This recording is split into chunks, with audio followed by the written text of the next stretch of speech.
Bonjour à tous. En fait, aujourd'hui, on vient faire votre petite vidéo de la journée, comment vous installer vos harnais. On a eu plusieurs questions les derniers jours, donc moi et Véro, vos deux coachs préférés, on va pouvoir vous montrer comment installer des beaux petits harnais que vous avez reçus cette semaine. Donc, première des choses, dans le fond, il y a le harnais en tant que tel. On va vous montrer comment le mettre sur soi. Après ça aussi, il va y avoir la corde en tant que telle que vous avez reçue. Donc, qui est tout simplement la corde avec le petit buckle au bout. Première des choses, Véronique, comment on fait pour installer le dit harnais? En fait, c'est comme un sac à dos. Donc, il faut le mettre avec les... Donc ça, ici, dans le fond, comme Véro l'a si bien dit, c'est... Et ici, c'est à ne jamais défaire, c'est super important. En fait, c'est ce qui va faire le bungee, en fait, pour être sûr que ça ne donne pas un coup si jamais il y a une chute. Si jamais ça casse une fois, comme Véro nous l'a dit, c'est qu'on doit le remplacer automatiquement. C'est excessivement cher, donc il faut faire attention à ça. Première des choses, dans le fond, Véronique va mettre son pied dans la première sangle. Il y a un autre sangle sur l'autre côté. Bon, Véro. Ensuite de ça, ça y va vraiment comme un sac à dos. Vous avez les deux bretelles ici. Comme ça. Donc, on va faire un petit tour juste pour voir. Donc, vous avez encore votre bungee en arrière. Vous avez ici ce qui va tenir la corde. Est-ce que vous le voyez bien? Parfait. Ça, c'est un stopper automatique. Puis ensuite de ça, vous devez attacher votre harnais. Donc, vous avez en haut, première chose, c'est ça, c'est d'entrer le bout de métal dans le trou pour que ça puisse être comme ça. Donc, ça ne bougera pas de là. Vous pouvez vous le descendre aussi, ça va être plus confortable pour vous.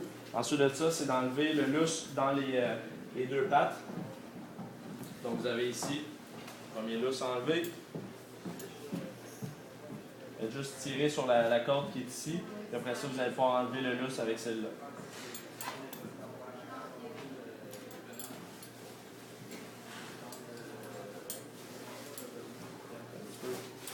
Regardez mon dos.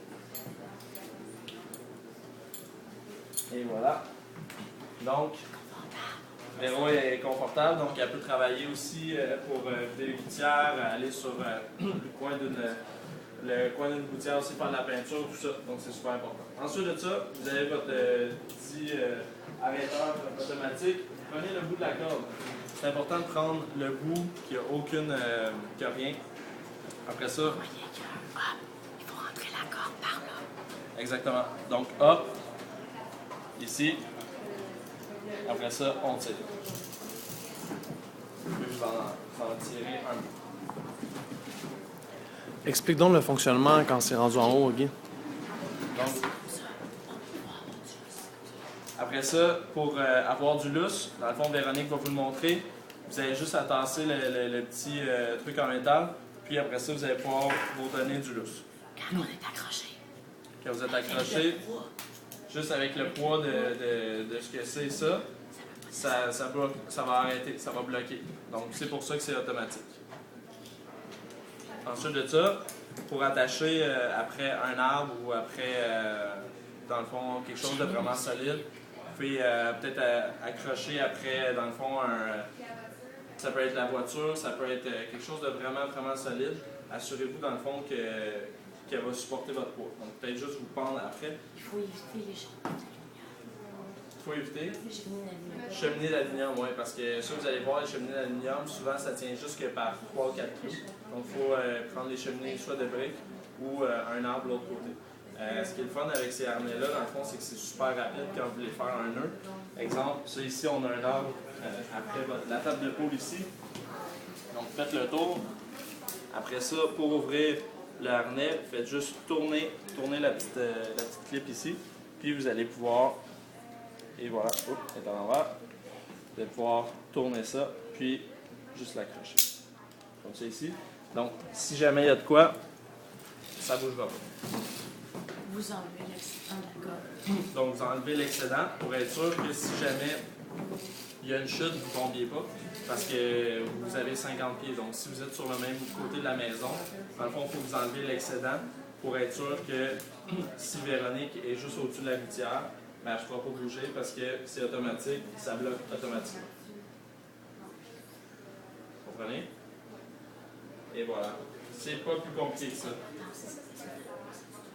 Aussi, ce qui est important, c'est que si vous faites, exemple, une gouttière ou quelque chose, de la peinture en avant de la maison, c'est important de se mettre à l'opposé. Donc, quand vous attachez après l'arbre, c'est de se mettre à l'arrière de la maison pour être sûr que si vous tombez, ben, dans le fond, il y a un point d'appui de l'autre côté de la maison. Donc, sur ce, je vous souhaite une bonne fin de journée de production, puis n'oubliez pas de rentrer vos ventes dimanche soir. Merci beaucoup.